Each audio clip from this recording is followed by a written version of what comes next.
What would you do if the person you trusted most turned out to be your greatest betrayer? Ibrahim Traoré sensed something wasn't right. Late night calls, evasive excuses, and strange meetings. When an anonymous tip revealed his cousin's secret alliance with a foreign diplomat plotting against him, Traoré had to face a shocking reality. Would he confront the man he once called family? And what dark truths lay beneath this betrayal?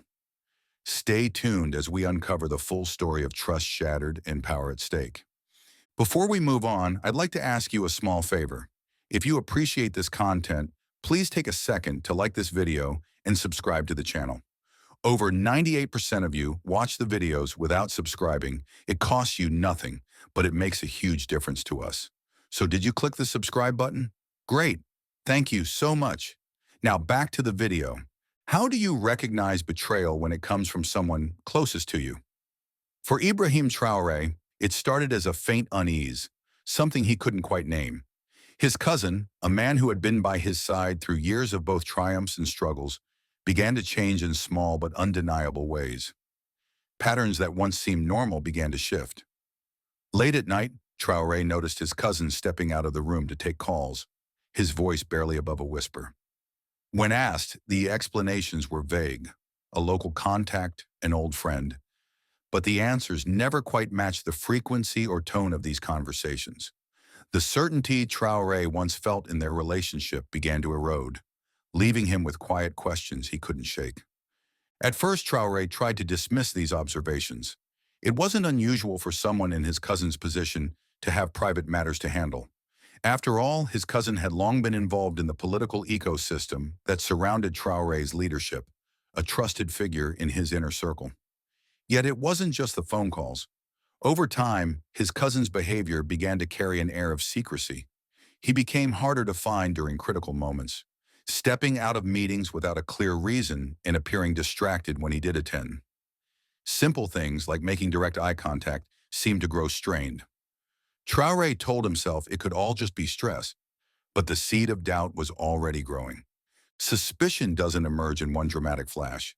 It builds slowly, fed by details that don't add up and inconsistencies that gnaw at your instincts. For Traoré, the tipping point came when his cousin was caught whispering into his phone near the edges of a private corridor during an important briefing on security. Catching his cousin off guard, Traoré asked who he was speaking with. The answer, a curt deflection, did little to put his mind at ease. That night, Traoré couldn't stop replaying moments like these in his mind. Was it paranoia, or was there something far more sinister at play? In moments of doubt, a leader often turns inward. Research into leadership psychology shows that trust acts as a stabilizing force, particularly during turbulent times. As soon as that trust begins to crack, decision-making can falter, strained by emotional undercurrents. Studies on betrayal in close relationships highlight how its impact is magnified when combined with factors like political tension or ongoing conflict. Traoré was a leader navigating the often treacherous waters of power, where every decision carried weight, not just for him, but for the nation under his guidance. The idea that someone so integral to his world could jeopardize all of it was as destabilizing as it was unthinkable. Then came the anonymous letter. Scratched out in ink and delivered without any official seals or markings, it was a claim heavy enough to shatter even the faintest denial Traoré might have clung to. The note alleged that his cousin had been seen meeting secretly with foreign operatives, figures widely believed to be connected to destabilizing efforts in West Africa. The details were scant but striking. Locations marked in the letter matched places his cousin had recently visited, and the timing aligned with his absences from key meetings.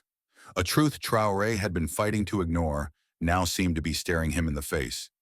This revelation plunged him into a battle of instincts. Trust in his cousin's loyalty had been a cornerstone of their relationship for years.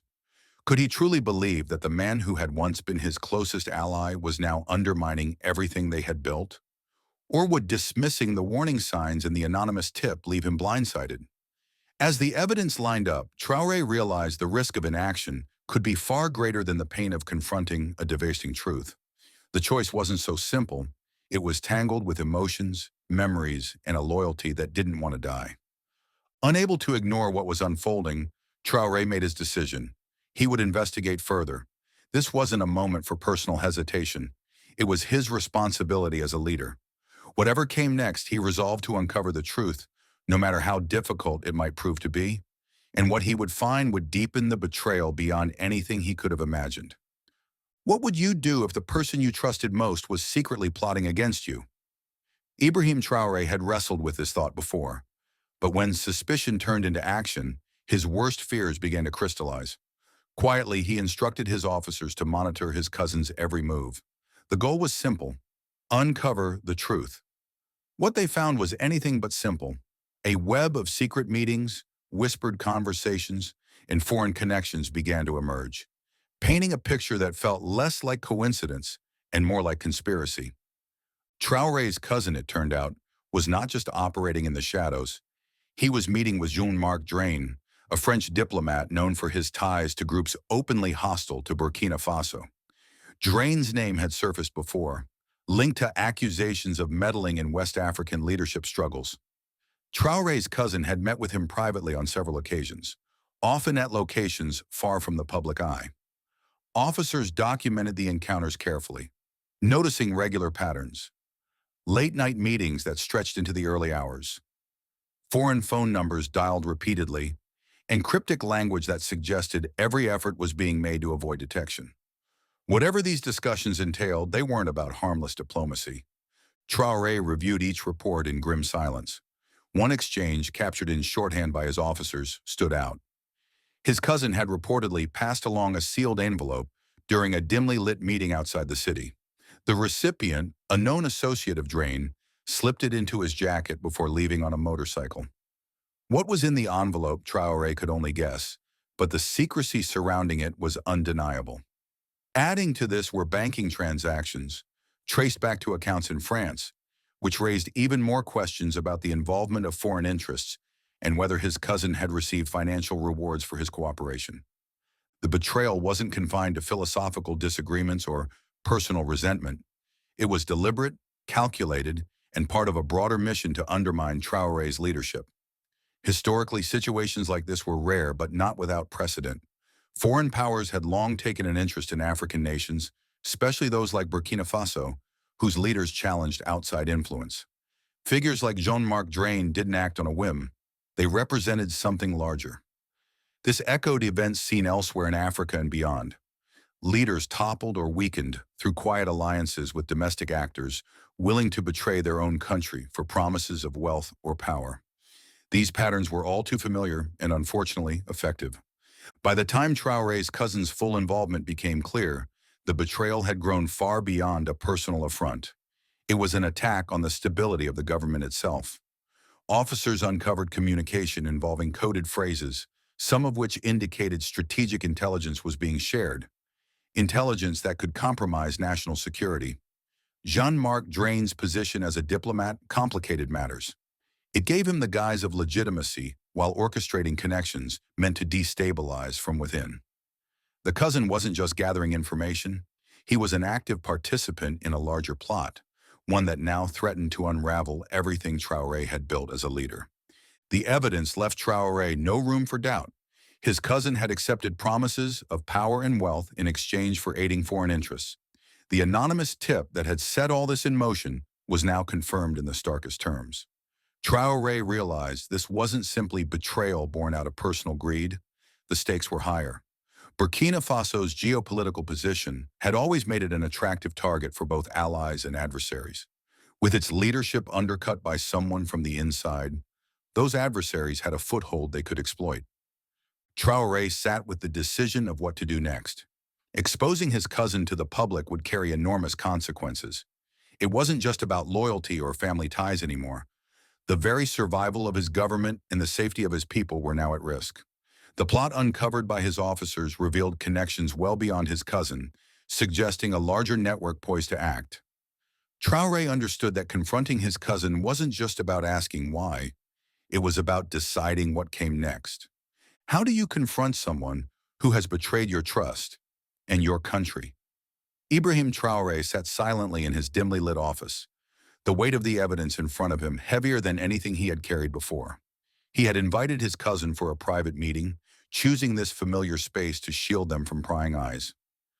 On the desk was a folder containing every piece of information his officers had gathered, enough to leave no room for doubt. Traore didn't know what he would feel when he looked his cousin in the eye. But one thing was certain.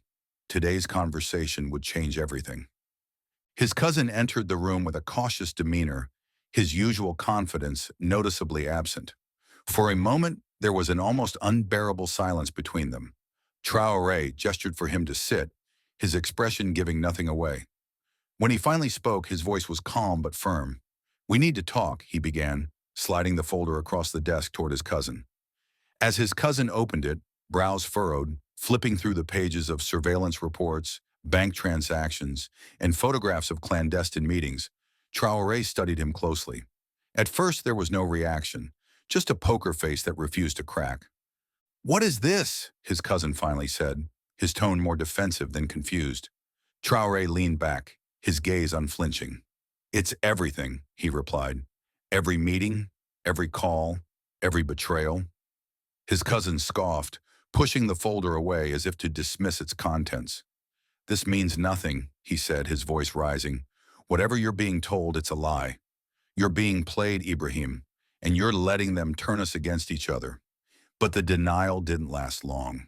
Traore remained steady, recounting specific details, locations, dates, even direct transfers of money that linked his cousin to suspicious accounts overseas.